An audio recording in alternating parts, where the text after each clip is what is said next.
taking this world-class athlete through 6 shoulder tests for health. Let's go. I'll demo a couple reps on each. This is classic Charles Poliquin.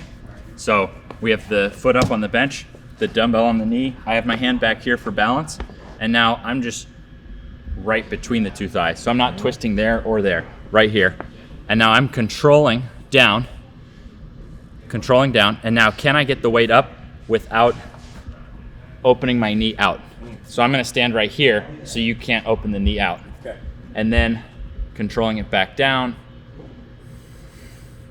And this is 20 pounds. It's a little more than 10% of my weight, a little less than yours, but it's still, this will still be a really good test. The idea is 10% of your body weight for 10 strict reps. Got it. Should feel good. So you've got the dumbbell there. You're gonna slide up a little bit because your right hand is gonna stay stable on the bench. Got exactly. Good. And now I'm gonna stand here. Exactly. Okay. Gonna get a little bit, there we go. Right. There we go. Yep, now you're gonna rotate down. You're gonna control it down. So this is working the external rotators. Do you care how much the shoulder, like people's No, shoulders? you just keep the chest up. Yep, exactly. So he's not gonna slump the shoulder down. He's gonna stay with nice posture. How nice. low do you want people to go on this? Like You can go pretty low. just Yeah. as low as you're able? You'll start without to feel pain? a stretch. Yeah. Nice. This is outstanding form right here. Now this is one of those humbling things because we don't train these as much. Oh yeah. Most of us will struggle with 10% of body weight at first, but the idea for pain-free shoulders is to get where 10% of your body weight for 10 reps is easy. Keep going. We're gonna take them probably to tap out on each drill. And, oh yeah. Woo! Nice, nice. And the standard for this is 10 reps? 10 reps. So if you imagine like throwing and things like that. Good, good. Take a break. Take a break. I'll sit here. Take a break, and then you'll hit the other one. So the idea is to control down for about 4 seconds. That makes sure that you're actually under tension there.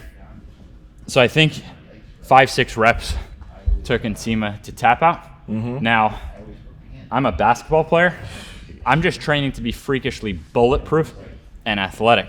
So if I can get more power output out of my shoulders with less mass, that's gonna allow me to jump higher. Yeah. So the reason I jump high is because I'm actually freakishly strong, but only in these bulletproofing areas. So again, I'm about 180 pounds, so it's a little bit more than 10%, and I'll probably fail getting close to that 10 rep range, but Nice, nice, nice, nice. Come on, come on, come on.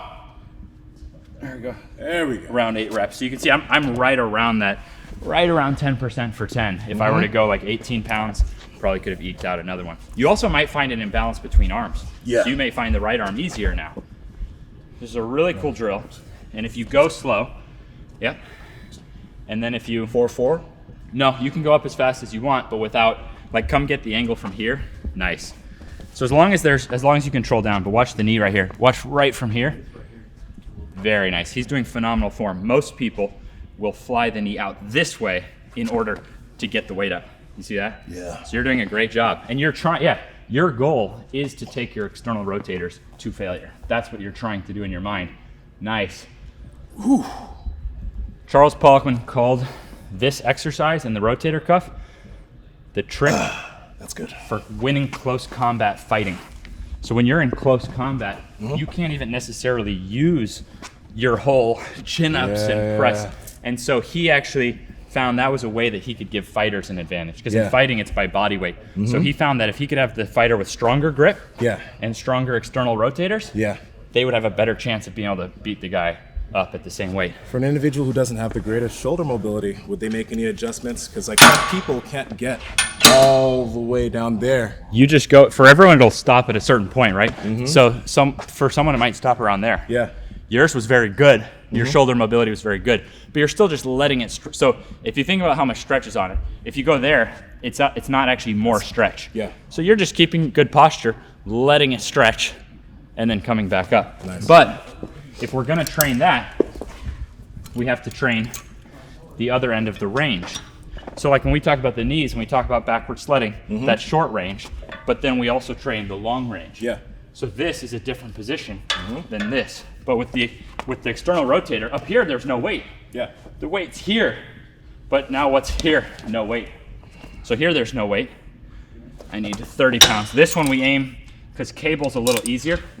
This one we aim for about 15%. Now here, look at this position. Ooh. That's the tough position now. Yeah. You see what I mean? Now this is the relaxed position. You feel a lot of that in your rear delt. Yep. So this is short range, and it's the same thing. I can take this, so I'm just cranking there. I'm not letting the elbow, or I'm not letting the knee fly out.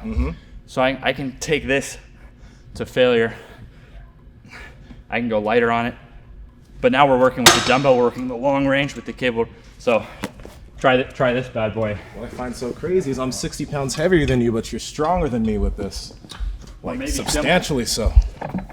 That's insane. Everyone's got different strengths and weaknesses. Oh yeah. Oh my God. Yeah. Can you get that forearm to vert? Nice. So just just hold an ISO. Just hold an ISO, and you'll see what I mean. Just hold that as long as you can until you tap out.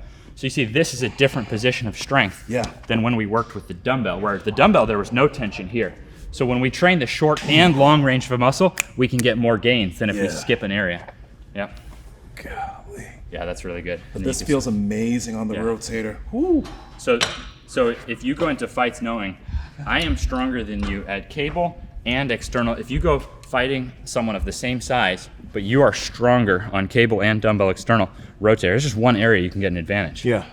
And honestly, like since I do jiu-jitsu, I can see, especially in that martial art, your arms are, you first off need good mobility, but they need to be strong. A lot of guys injure their shoulders, their elbows, their knees, because they don't have strength within those ranges. And this, Now one thing to realize though, in Nsima's defense, he's actually pretty strong at these, because for a lot of people, the more they've bench pressed, they actually get worse at these exercises. So one of the strongest bench pressers I ever trained, he was struggling with 8 pounds on this. Really? So you're actually really good. And if you take your muscle mass and now bring up these weak links, then you can have that real world-class level of fighting strength. Absolutely. So obviously going through the test, it's going to be kind of fatiguing. So it may get tougher and tougher. This one. Yeah. No, and this one's actually about 8% of body weight. Okay. Is really good on this. So this is almost exactly 8% of my weight. So I'm just getting in a back extension. I'm not doing back extensions, but the back extension's 45 degrees. So I'm just trying to raise my arms up 45 degrees with my body. So I'm trying to see from ankle to wrist. My intention is to be able to hold a straight line, ankle to wrist. That's my goal. This is also why form coaching helps, because I can't see my form right now. But what you're going to notice as you start to do this, you're going to feel muscles along your spine that you've never even trained. You're essentially training the muscles along your thoracic spine. Yep. And you're having to really flex your glutes to keep you stable. Like you can't be loose in that position. So now here, Nsima, one of the strongest guys I know, and we're going to watch 15 pounds. Beautiful. And I'm watching you from ankle to knee, up. Nice. That was outstanding. Good job. Very good. And he's aiming not for 90, but 45 degrees. And let's get a rear angle on here, and we're going to show what we're working.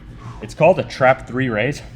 You have your trap muscles, but you actually have 3 rows of them. So what we're training is really in the middle of the back here.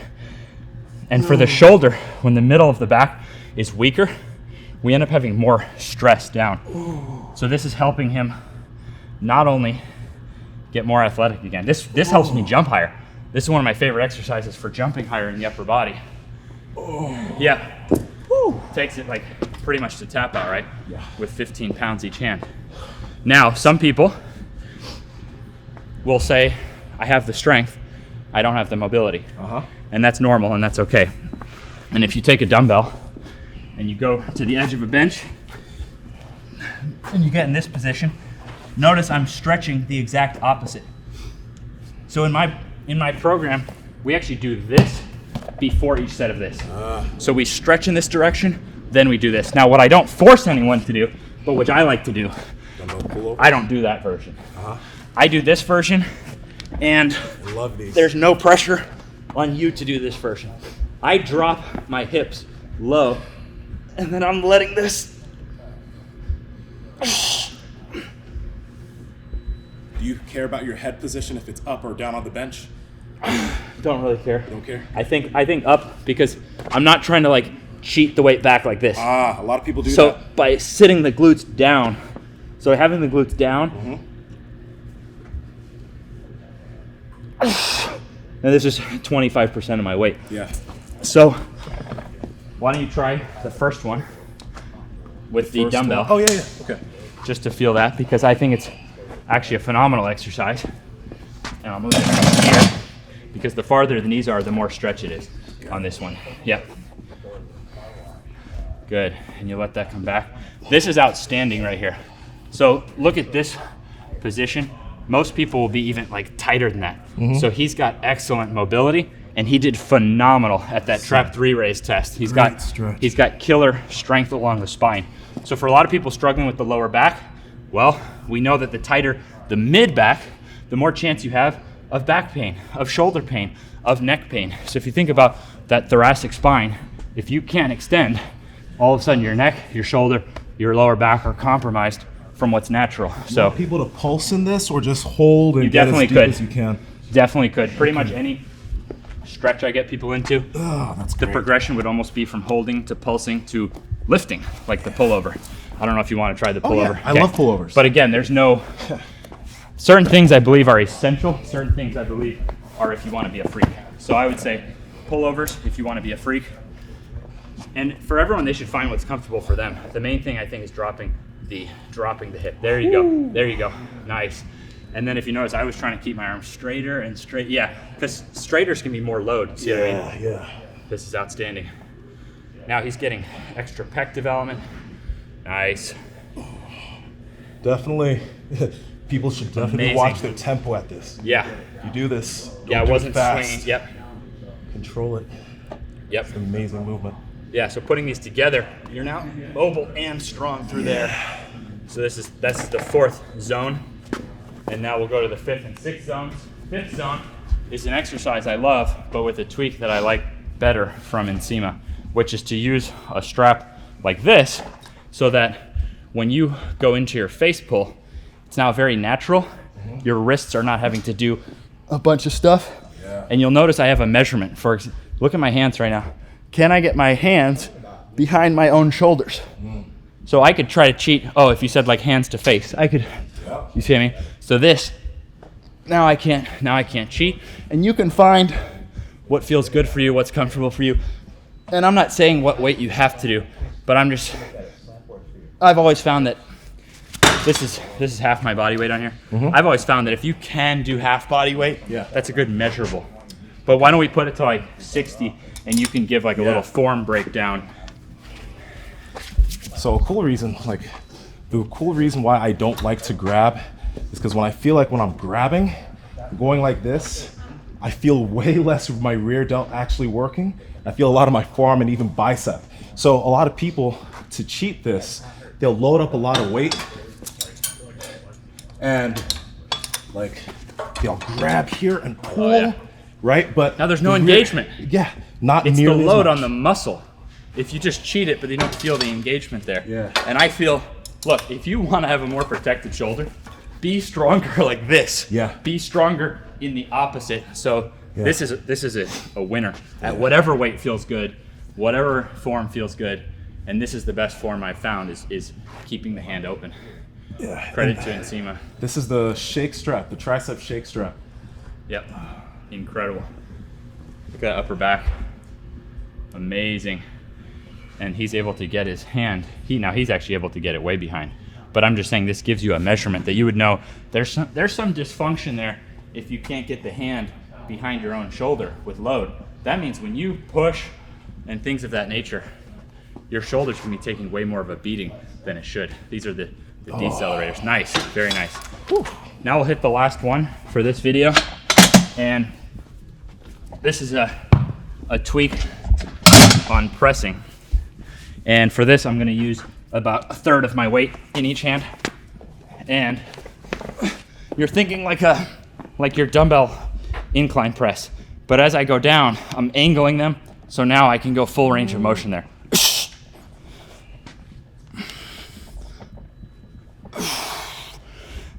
Feeling that tension on the way down. So it's like I think like I'm throwing a punch out of the bottom. Yeah. Getting that natural range right there.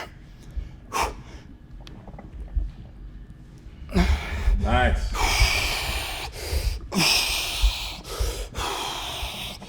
So I'm challenging, taking myself to a challenge there through range of motion. So that's also going to open over time. That's going to open up. Tight pec then makes it harder to do all the stuff we just showed. And Nsima actually has some of his own tips on this. Well, but the idea is that if you want a protected shoulder, you're going to have to embrace some range of motion and be strong. You don't want to be weak through range of motion. So the shoulder is way more protected when you bring it down here. But usually, since I've been focusing on like bodybuilding too, right? I like to actually come out here when I do it. And many coaches are going to say this is not safe. And for most people, it wouldn't be safe to do this.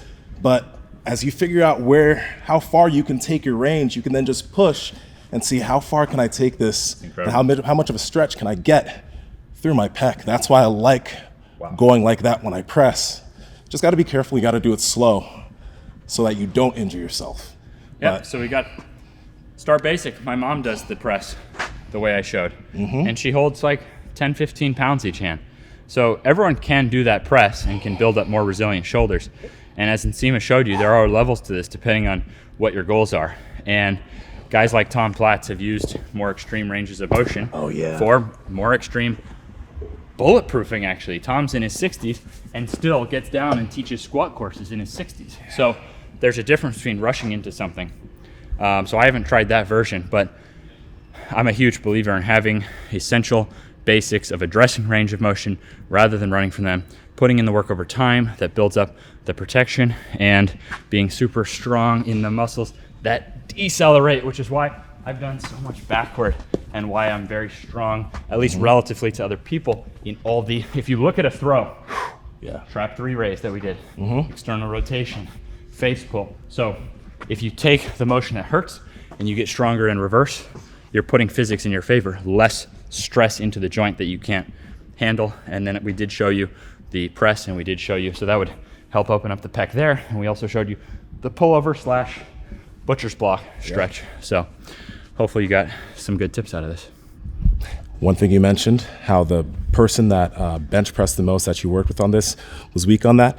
Imagine if they get strong on that, the carryover that might potentially have into their pushing movements, their bench press, how much more stable they might be because they have stronger shoulder. That's the exciting thing about it for lifters. Big time. I've gone down to 0 to now try to rebuild. How am I going to be a freak athlete in my 30s, 40s? How am I going to be more athletic at 40 than I was at 20? You know, so I'm already way more athletic at 30 than 20. My sport's basketball, but this is what's allowing me now that I can push myself harder. I can build muscle now the rest of my life and have fun doing it, not worried about my joints. Cool. Take it out. Thank you, sir. Strength is never weakness, weakness never strength. Boom! That's strong. That's I used strong. to do like 50 pounds like this. Throw this in. 50? Yep. It helps you to be able to bench without shoulder pain. I can do... That's why this motherfucker can bench like 5 something. Like 50 pounds on this is 45 ridiculous. would I be could a never little imagine drastic. doing that. Let me try something over. Wow. Poliquin would have the bench pressers, as the bench went up, Yeah. try to stay with 10% of the bench. Insane. So that means if you're Meaning a if you're 600-pound benching bencher, that's 60. That was what Fuck. that was the goal. Yeah. But how many people for every time they internally rotate try to get stronger external, you know? Yeah. You get what you put energy on. So clearly there's no way my Mark put in the shoulder can work. handle Mark's taking us to school right now. Yeah, my shoulder would not be able to handle this. And I do think you'll want to grab. Yeah, there you go. There you go. Yep. The hardest part is just for me to get situated here. Yeah. How'd you blow out your shoulder? Oh. I was trying to show off on camera. Unfortunately, my left shoulder is kind of a little screwed up. But yeah, I used to do these all the time. I did the lower ones with the cables as well, and with the dumbbell. That's awesome. With the dumbbell, I usually set up on like a preacher curl. You ready? Here we go. About to show us up. Whoa! Oh, I caved. I fell apart. Pretty good control though. You guys are probably like, thank God. Pretty good Yeah, control. I think my arm is now fried from that one rep, but Yeah. The fact There that you go. you used to do this with like 40, 45 pounds Yeah. though, like that helps me understand I mean, I know you're probably benching a lot before that, but Yeah. the fact that you were benching 5 something, I had to. you had everything major, together. Yeah, you exactly. had major fucking Exactly. control there. Yeah. People Maybe that the fact have that I couldn't bench 405 is because I couldn't do this well. well, people have shoulder pain that blocks them, and then also they get a lot of pain here, and then they get referred pain through here. Yes. So the Yeah. back of the shoulder becomes really weak. Yep. But you see how tiring it is. My arms are already toast because I haven't practiced these in a long That time. exercise is no joke. Yeah.